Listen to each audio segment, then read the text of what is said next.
Hi, I'm Kamali, taking you through some of the things people are talking about and some of the stuff they're sharing around the world on NewsFeed today. Planes downed, pilots captured and fake news spreading. India and Pakistan's continued face-off online and IRL. Why has a sports company decided to ban an item of clothing in France? Momo's gonna kill you. Momo, Momo. We'll try and explain this creepy internet game. And we take you to meet the mobile pet vets of Istanbul.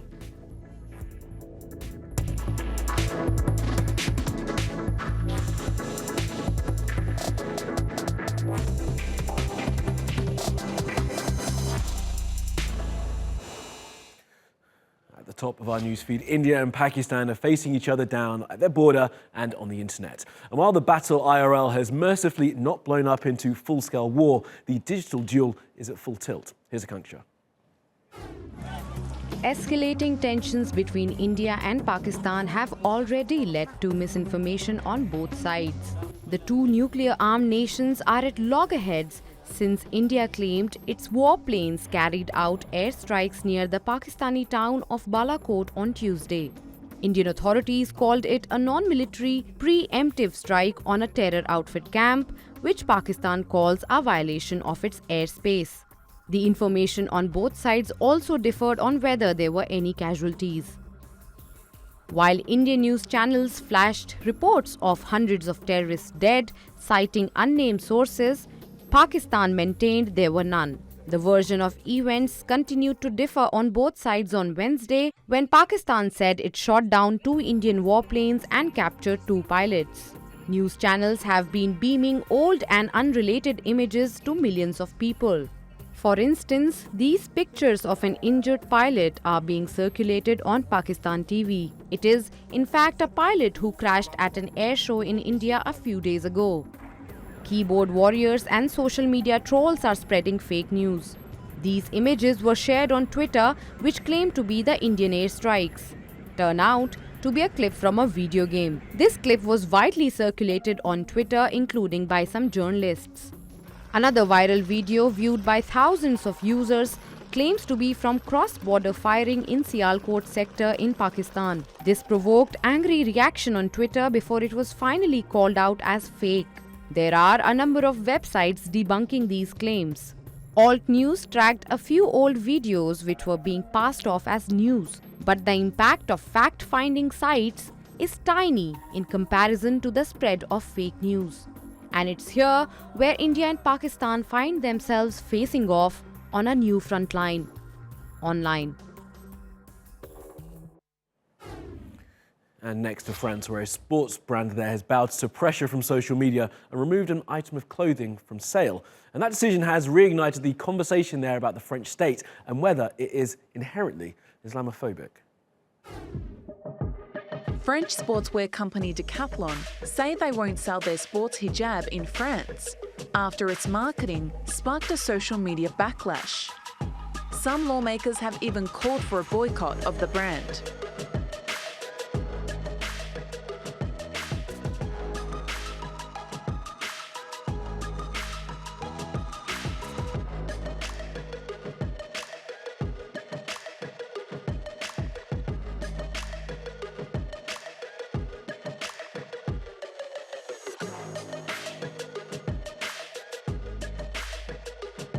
Rights groups argue France, which is staunchly secular, has laws promoting Islamophobia and discriminate against Muslims. In 2016, multiple French regions banned the burkini, a full-body swimsuit, from its beaches. And since 2004, the Muslim headscarf is banned in state schools and some public buildings. Là, c'est une vision de la femme que je ne partage pas, évidemment, hein, vous l'imaginez bien. Si on souhaite l'égalité femmes-hommes, ça n'est pas pour que les femmes cachent leur visage. Decathlon was following US sportswear company Nike, who offers the Nike Pro hijab. H&M and Uniqlo are also other brands who have incorporated Muslim garments for women into their clothing lines. Some argue that the sports scarf is not different to other sports gear.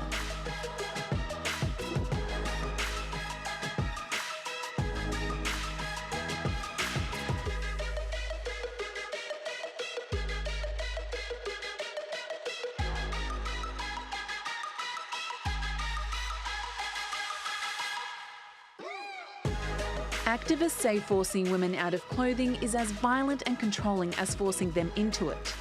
Islamic garments have been at the centre of a public debate across Europe for the past several years.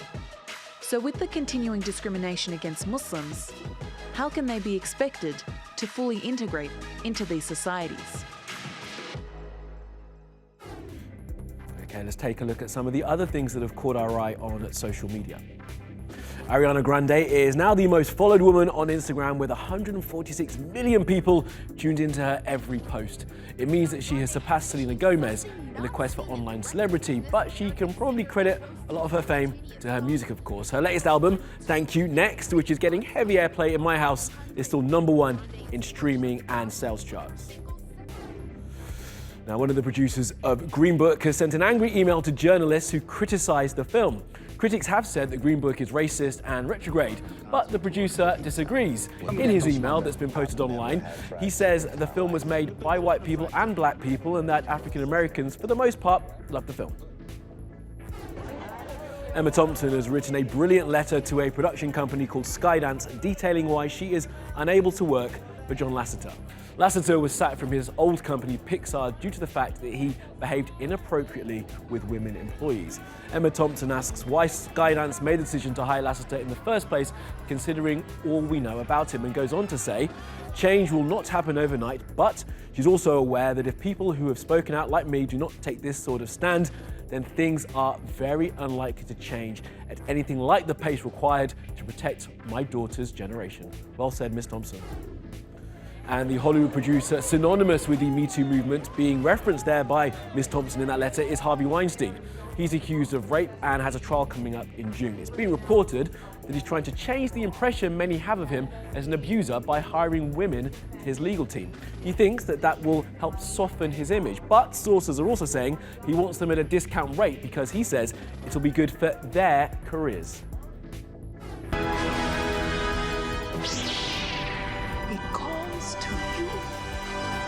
Cannot escape your destiny.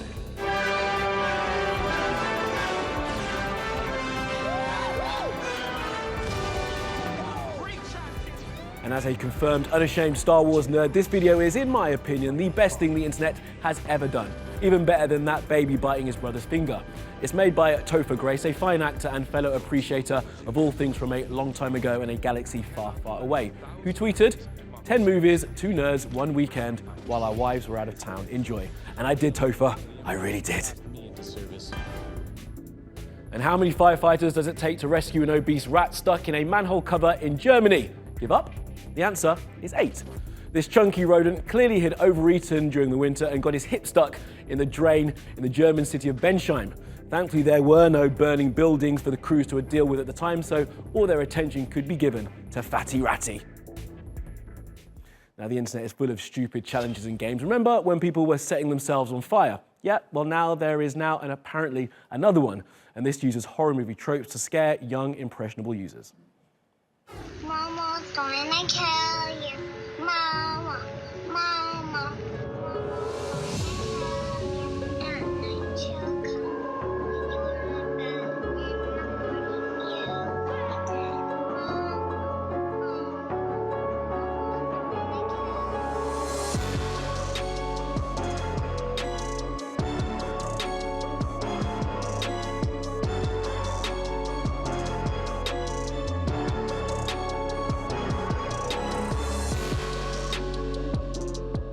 The game conceals itself within other harmless-looking games played by our kids.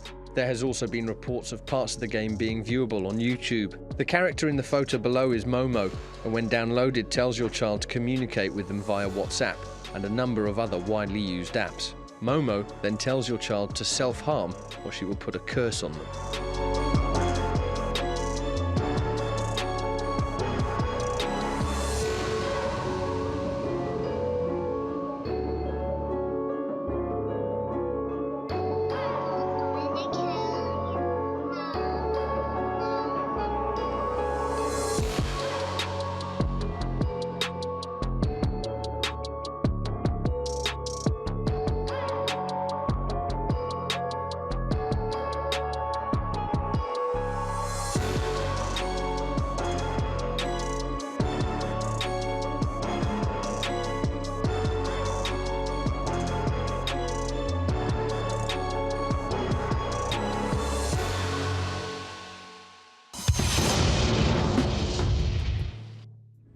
spin around the world now for some other stories you need to know this Wednesday. The coal industry in Russia is being blamed for this happening in Siberia. Black snow full of coal dust falling on towns in the Kemerovo area. The coal plant responsible has been temporarily closed. Children can't go outside to play until at least April, and the pollution in the air is at least double the safe levels, according to officials.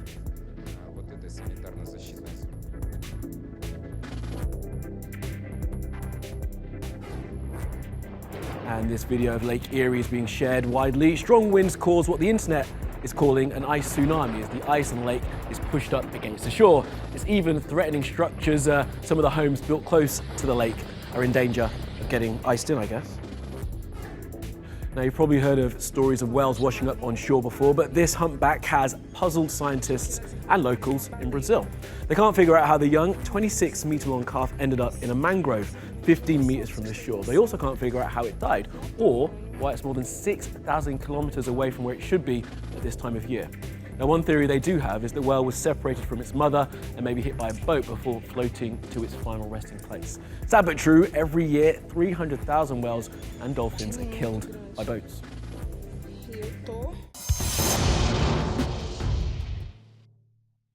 And cities around the world have differing ways of dealing with stray cats and dogs. Some are not very good. Istanbul is great.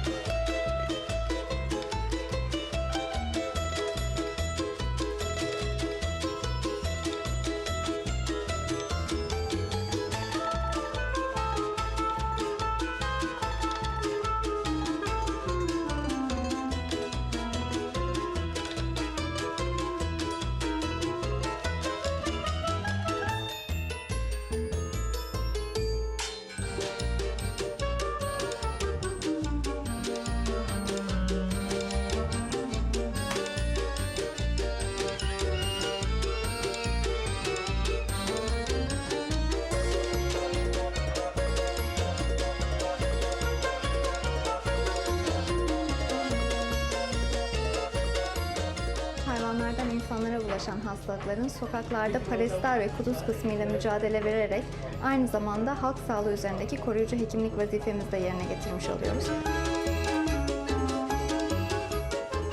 Çünkü sağlıklı sokak hayvanları sağlıklı bir halk demektir.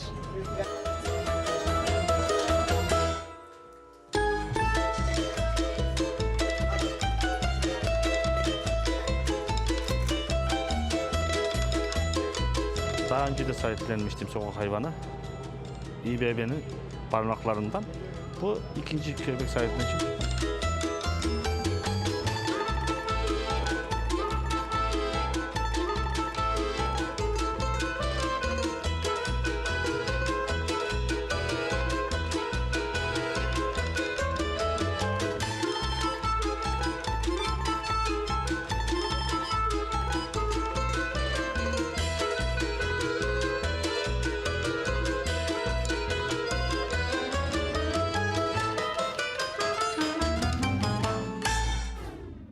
And props to all the cat and dog lovers in Istanbul. Our editor, Caroline, is a proud foster mother, and I think she's very happy with her little furball. And sticking with little furballs, the internet is falling in love with a cat called Little Bub, who not only gives to the internet, but also gives to science. She has some genetic abnormalities, extra toes, shorter than usual limbs, and a tongue that always has out. So the scientists mapped her genome and made some very useful discoveries.